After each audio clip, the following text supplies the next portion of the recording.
नमस्कार बंधू भगिनींनो, अविरत बिरादार या युट्यूब चॅनलमध्ये आपल्या सगळ्यांचे स्वागत आहे. मी सौ गायत्री अमोल बिरादार. महानगरपालिकेच्या निवडणुका झाल्या. निकालाच्या दरम्यान जो काही गोंधळ उठला तो पुण्यामध्ये काही आगळा वेगळा होता. आता भारतीय जनता पार्टी नावाचा जो पक्ष आहे त्यांनी अनेक पक्ष फोडून आपले मित्र पक्ष बनवले. त्यापैकी आहे शिंदे गट आणि दुसरा राष्ट्रवादीचा अजित पवार गट.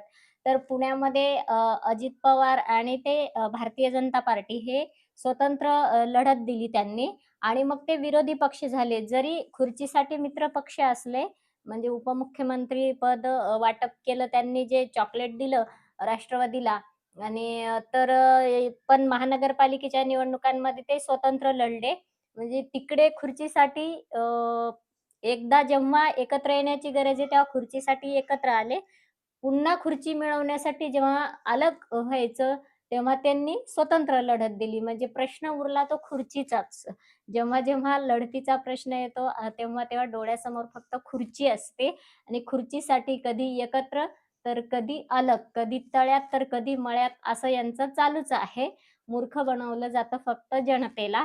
पण आता पुण्यामध्ये झालं असं, की मतदान तर पार पडलं. मग मतदानाच्या दिवशी रुपाली ठोंबरे ज्या आहेत राष्ट्रवादीच्या कार्यकर्त्या, पदाधिकारी ज्या कोणी आहेत त्या, त्या नेहमीच चर्चेमध्ये असतात. रुपाली ठोंबरेंनी सांगितलं, की मतदानाच्या दिवशी सुद्धा तब्बल 3 तास मतदान मशीन ह्या बंद होत्या आणि त्याच्यामुळे मतदारांना खूप त्रास सहन करावा लागला आणि त्यामुळे मतदानावर पण खूप परिणाम झाला.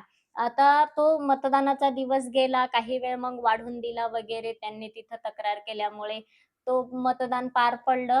दुसऱ्या दिवशी निकाल देण्यात आला. निकालावर मात्र रुपाली ठोंबरेंनी बहिष्कार टाकला.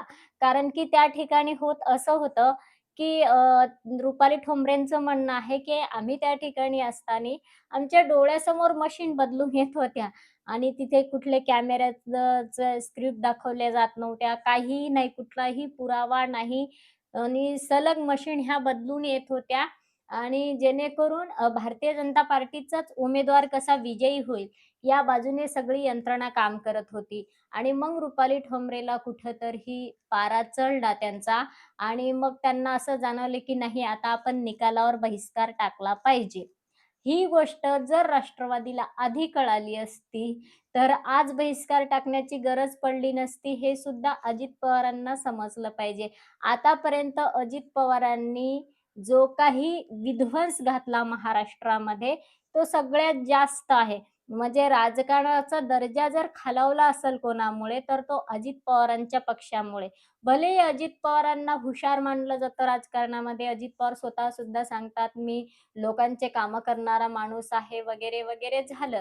पण त्यांनी जे गुंडांना पाठीशी घातलंय, ही एक गोष्ट मात्र खूप भयानक आहे आणि ती महाराष्ट्रासाठी इतकी घातक ठरलेली आहे, की महाभयंकर महाभारतात सुद्धा दुर्योधन सुद्धा इतका वाईट कृत्य करून गेला नाही, जितकं वाईट कृत्य राष्ट्रवादीच्या कार्यकर्त्यांनी आत्तापर्यंत केलेलं आहे. मागील 1 वर्षापासून आपण पाहत आहोत, की त्यांचे किती गुंड अटकेमध्ये आहेत, पोलिसांच्या ताब्यामध्ये आहेत. पण तरीसुद्धा त्या पक्षाचा विध्वंस थांबला नाही आणि तरीसुद्धा खुर्चीसाठी भारतीय जनता पार्टीने चॉकलेट दिल्याबरोबर काही सेकंदात ते चॉकलेट खाण्यासाठी अजित पवार आपला गट घेऊन वेगळे झाले राष्ट्रवादी काँग्रेस पक्षातून आणि आपला गट वेगळा केला त्याच्यातून. मग त्यांनी खुर्ची दिली. मग तेव्हा भारतीय जनता पार्टीची खुर्चीसुद्धा अजित पवार गटांना चांगली वाटली, तेव्हा लगेच भारतीय जनता पार्टीकडून अजित पवार गटाचे पदाधिकारी सगळे गोडवे गात होते. देवा भाऊ, देवा भाऊ, देवा भाऊ करत होते. हे सगळं त्यांचं होतं. कारण आपण ज्या पक्षामध्ये एकत्रित झालो खुर्चीसाठी त्यांचे गुणगान गायचे, त्यांच्या लीला गायच्या, त्यांचे नेते त्या पक्षाचे म्हणजे यांच्यासाठी देव झाले होते. पण आज अचानक असं काय झालं, की आज अचानक भारतीय जनता पार्टीचा असणाराच मित्र पक्ष त्यातील पदाधिकारी डायरेक्ट रस्त्यावर येऊन बोंबा मारायला लागले, की नाही, नाही आता भारतीय जनता पार्टी चांगली नाही. भाजपने असं केलं, भाजपने ईव्हीएम बदलल्या, भाजप आमच्या डोळ्यासमोर भ्रष्टाचार करत आहे. त्यामुळे आम्ही बाहेर पडलो आणि निकालावरती बहिष्कार टाकला. आता निकालावरती बहिष्कार टाकला हे भाजप त्यांचेच पदाधिकाऱ्यांना, त्यांच्या उमेदवारांना निवडून देत आहे म्हणून म्हणून निकालावरती बहिष्कार टाकला. थोडा अगोदरच्या दिवशी मतदानावर बहिष्कार जर टाकला असता या पक्षाने, तर अधिक चांगलं झालं असतं. कारण का? तर गेले 1 वर्षापासून ओरडून सांगत आहेत समाजातले चांगले लोक, की मतदानावर बहिष्कार टाका. निकालावर बहिष्कार टाकल्याने काय होणार आहे? म्हणजे रुपाली ठोंबरेंनी सुद्धा थोडंसं सखोल विचार केला पाहिजे, की निकालावर बहिष्कार टाकल्याने समस्या खतम होत नाही. ज्या दिवशी तुम्ही निवडणुकांवर बहिष्कार टाकाल, मतदानावर म्हणण्यापेक्षा मतदानाच्या दिवशी नाही, आधीपासूनच निवडणुकाच लागू देणार नाही आम्ही, कोण कसं उभं राहते, कोणत्या पक्षातून बघून मतदानावर ह्या निवडणुकांवर बहिष्कार टाका. तेव्हा कुठेतरी हे लोक जागे होतील. किमान निकालावर बहिष्कार टाकण्याची तरी एक पर्याय रुपाली ठोंबरेंना सुचला, ही गोष्ट चांगली आहे. कारण कमीत कमी एका गोष्टीवर का होईना बहिष्कार टाकायचं कळालं, दुसरा पाऊल पुन्हा टाकतील हे पदाधिकारी नक्कीच. रुपाली ठोंबरेकडून राष्ट्रवादी पवारच्या त्या अजित पवारच्या, त्याला राष्ट्रवादी पवारच म्हणावं लागणार आहे. राष्ट्रवादी काँग्रेस म्हणता येणार नाही त्या पक्षाला. अजित पवारची जी राष्ट्रवादी आहे, त्या सगळ्या पदाधिकाऱ्यांना कळायला हवं आणि कार्यकर्त्याला पण कळायला हवं. कुठेतरी आपण सर्वसामान्य जनतेतच जी गुंडगिरी दाखवून भीती घालत आहेत लोकांना, कुठेतरी आता इथे सुद्धा भीती घाला जरा. बहिष्कार टाका ह्या निवडणुकांवरती. कारण सगळ्यांनाच माहीत आहे निवडणुकांमध्ये काय भ्रष्टाचार चाललेला आहे. कुठून निवडून येत आहेत. सगळ्यात जास्त तर यामध्ये कॉन्ट्रॅक्टर लोकांना भरती केल्या जात आहे आता निवडणुकांमध्ये, पक्षांमध्ये. कॉन्ट्रॅक्टर लोकांना कारण आता काय पाहिजे निवडणुका लढवण्यासाठी सगळ्यात जास्त भ्रष्टाचार पाहिजे आणि भ्रष्टाचार कोण करते सगळ्यात जास्त? तर हे कॉन्ट्रॅक्टर, गुत्तेदारच करतात. त्यांच्याकडे टोटली पैसा भ्रष्टाचाराचा असतो. इमानदारीचं सुईच्या आनीवर बसल इतकंही यांच्या घरात नसतं. एक गहू सुद्धा 12 महिने खाण्यात त्यांच्या जितके काही गहू येतील त्याच्यातला एकही गहू यांचा इमानदारीचा नसतो. जो काही आहे सगळं सिमेंट, विटा हे खाऊनच घरातलं असतं. म्हणून सगळ्यात जास्त निवडणुकांमध्ये उतरवले जात आहेत ते कॉन्ट्रॅक्टर आणि ते कॉन्ट्रॅक्टर, गुत्तेदार हेच उतरवले जात आहेत आणि हे सगळ्यात जास्त असतील तर हे अजित पवारांकडे जास्त लोक आहेत हे आणि म्हणून यांना कुठेतरी खुर्चीच्या हवेसापोटीच हे भाजपकडे गेले आणि भाजप अशा लोकांना दाखवतं चॉकलेट आणि घेतं ओढून आपल्याकडे. नंतर त्यांनाही इंगा दाखवतं त्यांचा. आता अजित पवारांच्या गटाला इंगा दाखवला. आता सगळ्यांना जरी कळालं नसेल, तरी रुपाली ठोंबरे मात्र एकट्यांनी जरी आवाज उठवला तरी खूप झालं. कारण सगळेच शहाणे होतील असे नसते. मूर्खांची संख्या जास्त असते आणि जेव्हा त्यांना कळतं तेव्हा वेळ निघून गेलेली असते. किमान रुपाली ठोंबरेंना थोडं वेळेत तरी कळालं. अजून थोडं वेळेच्या आधी कळालं असतं तर अधिक चांगलं झालं असतं. निकालावर बहिष्कार टाकण्याऐवजी तर मतदानावर बहिष्कार टाकू शकल्या असत्या. हेही महत्त्वाचं आहे. एकेवेळेस दाखवावं लागणार आहे. पण प्रश्न उरतो हा, आता भाजपला त्यांचे मित्रपक्ष संपवणार आहेत का?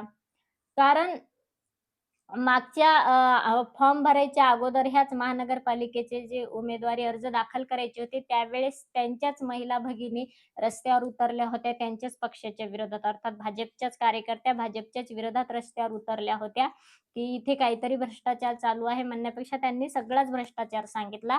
आता मित्र पक्षाचेही रस्त्यावर उतरले. गेली 2-3 दिवस झाले सारखे ओरडत आहेत त्यांच्या मित्रपक्षांचे पदाधिकारी. झाला तोही प्रश्न मिटला. मग भाजपने असं केलं का?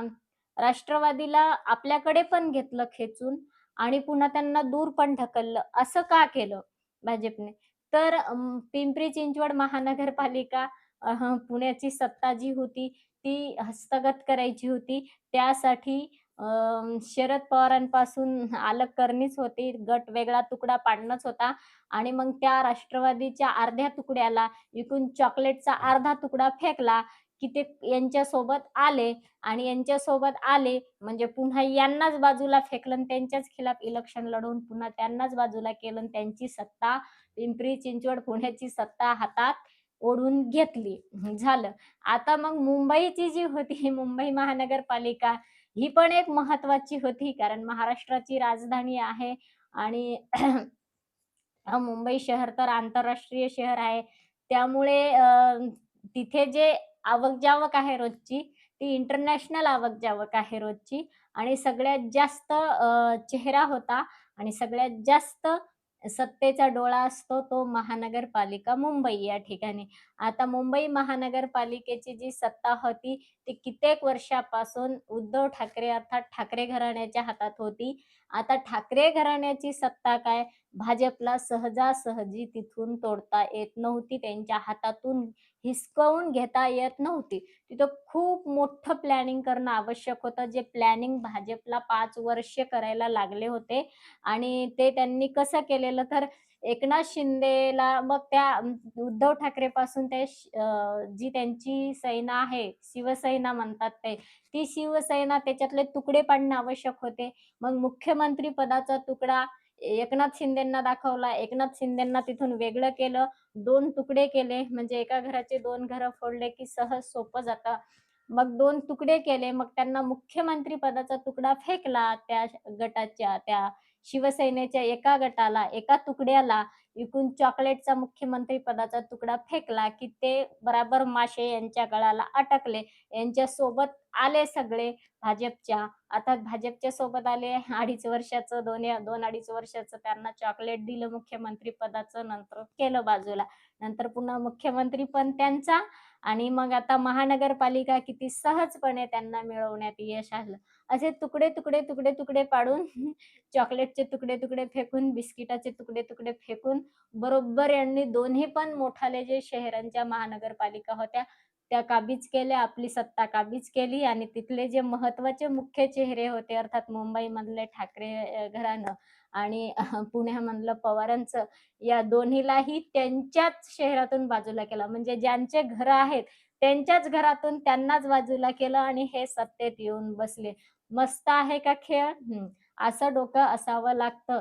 ते एवढं मोठं प्लॅनिंग कारण हे कसं करणं आहे तर जे काही सध्या भाजप पक्षाकडून करण्यात येत आहे हे प्लॅनिंग वगैरे, हे खरंच सगळ्यांनी समजून घेतलं पाहिजे. आपला कुठलाही व्यवहार असेल, तर याच्यामध्ये आपण यांचं असं सूक्ष्म नियोजन, यांचं किती मोठं सूक्ष्म नियोजन आहे बघा. कुठून म्हणजे नागपूरच्या मुख्यालयापासून हे सगळं सूक्ष्म नियोजन निघतं. हे सहज नसतं, एका व्यक्तीचं नाही. हे मजबूत संघटनाचं नियोजन आहे. पण असं नियोजन जर आपण कुठल्याही चांगल्या कामात वापरलं तर निश्चितच खूप यश मिळू शकतं. पण भाजप ज्या प्रकारचं नियोजन करते ते नियोजन चांगलं आहे, पण ते कामं चांगले नाहीत. म्हणून आपण आपल्या वैयक्तिक जीवनात किंवा वैयक्तिक घरामध्ये असं नियोजनाचा आराखडा आखू शकतो, पण असे कामं मात्र करणं अयोग्य आहे, चांगलं नाही ते. कारण की ते आत्म्याचा विनाश करणारे काम आहेत हे भारतीय जनता पार्टीचे. आत्म्याचा विकास करणारे नाहीत, हे विनाश करणारे आहेत. दाखवतात आता शिंदेंना त्या पदाचा किती दिवस फायदा झाला? 2-2.5 वर्षाचं ते काही पद झालं का? तेवढ्यासाठी आपल्याला ज्यांनी उभं केलं, आपले जे निष्ठावंत आहेत त्यांच्यातून अलग व्हायचं, त्यांच्यावर रोज बरळायचं. किती बोलायला लावलं भाजपने शिंदेंना उद्धव ठाकरेच्या विरोधात. आता उद्धव ठाकरेंचे जेवढे उपकार असतील शिंदेंवर, ते ठाकरे घराण्यामुळे ते शिंदे इतके मोठे झाले, नाहीतर बिचारे ते त्यांच्या गावातच अजून दिसले असते. मग एवढे जर उपकार त्यांच्या निष्ठावंतांनी केलेत, पण त्यांच्यापासून अलग होऊन त्यांच्याच खिलाफ त्यांनाच काहीतरी रोज बरळायला लावायचं, ही जी नीती आहे, हे जे सूक्ष्म नियोजन आहे भाजपचं, साठी खूप मेहनत लागते. म्हणजे भाजपला पण उगीचच शिव्या देऊन अर्थ नाही. किती मोठी मेहनत लागत असते याच्यासाठी, असं नियोजन करण्यासाठी. असं नियोजन प्रत्येक पक्षाने केलं पाहिजे, पण पक्ष फोडण्यासाठी नाही, लोकांचे आपला पक्ष मजबूत करण्यासाठी केलं पाहिजे. ह्या गोष्टी आपण समजून घेतल्या पाहिजे.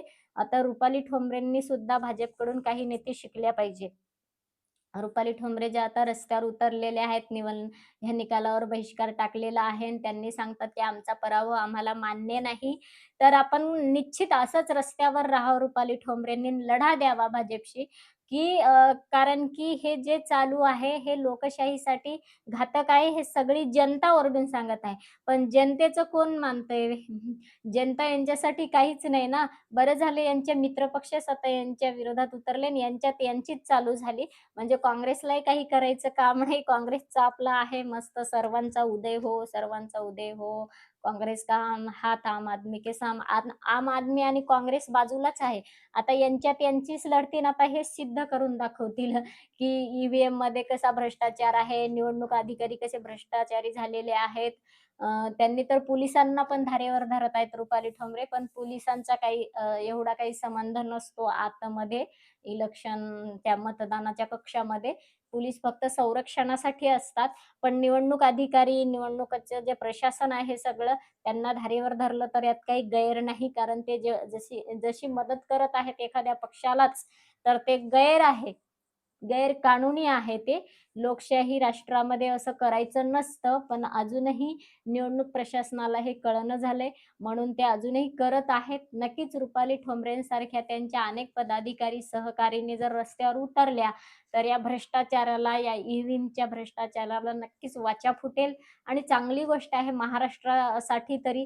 कुठेतरी महाराष्ट्राच्या जनतेचा आवाज रुपाली ठोंबरेंनी आता स्वतःसाठी का होईना उचलला. ही अतिशय चांगली गोष्ट आहे. नक्कीच रुपाली ठोंबरेंना महाराष्ट्राच्या जनता सगळी शुभेच्छा देतील आणि रुपाली ठोंबरे आपल्या लढ्यात यशस्वी होत अशी ईश्वरचरणी प्रार्थना. कारण ईश्वराशिवाय तर हा भ्रष्टाचार मागे जाणारच नाही. कुठलाही माणूस आता बीजेपीला कुठलाही माणूस बीजेपीला आता हरवू शकत नाही. कारण बीजेपीने आपलं सूक्ष्म नियोजनासाठी वेगळ्या टीम ठेवल्यात, ज्या की राजकारणापासून अलिप्त आहेत. त्या फक्त नियोजन करण्यासाठी असतात. कोणता पक्ष कधी फोडायचा, कोणाला कोणतं चॉकलेट घ्यायचं, कोणाला कोणता तुकडा टाकायचा, कोणाचे गट कधी पाडायचे, कोणाचे तुकडे कुठे पाडायचे, असंच चालू आहे. त्यामुळे अ, हे आता जनतेचा आवाज कुठेतरी रुपाली ठोंबरेला कळाला, स्वतःहून कळाला. त्यांच्यामुळे कळाला. त्यांच्यावर जेव्हा वेळ आली रुपाली ठोंबरेवर, तेव्हा त्यांना कळाला. अगोदर त्यांना कळाला नाही. अगोदर ते सुद्धा या बीजेपी सोबतच सामील आहेत.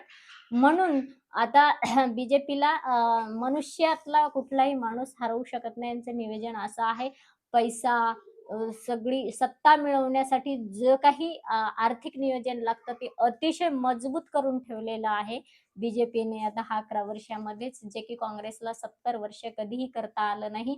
आणि म्हणून काँग्रेसला यांचा नेहमीच सवाल असतं, की काँग्रेसनं काय केलंय स्वतःसाठी? स्वतःसाठी काँग्रेसने काय केलंय? स्वतःच्या पक्षासाठी काय केलंय? असा नेहमीच त्यांचा सवाल असतो. म्हणून रुपाली ठोंबरेच आता पुण्याच्या बाबतीत का होईना आवाज उचलतील अशी अपेक्षा आहे. या व्हिडिओला जास्तीत जास्त शेअर करा, जेणेकरून रुपाली ठोंबरेला सुद्धा अधिक बळ मिळालं पाहिजे, की ह्या ईव्हीएमच्या खिलाफ लढा देण्यासाठी. लाईक करा, हाईप करायला विसरू नका आणि आपली अनमोल प्रतिक्रिया द्या, की ईव्हीएममध्ये कसा भ्रष्टाचार चालू आहे आणि हे सत्ताधारी पक्षी खुर्चीसाठी जे ह्या पार्ट्या एकत्र येतात आणि खुर्चीसाठी पुन्हा अलग होतात. नक्कीच आपली प्रतिक्रिया कळवा. जय हिंद, जय महाराष्ट्र, जय भारत.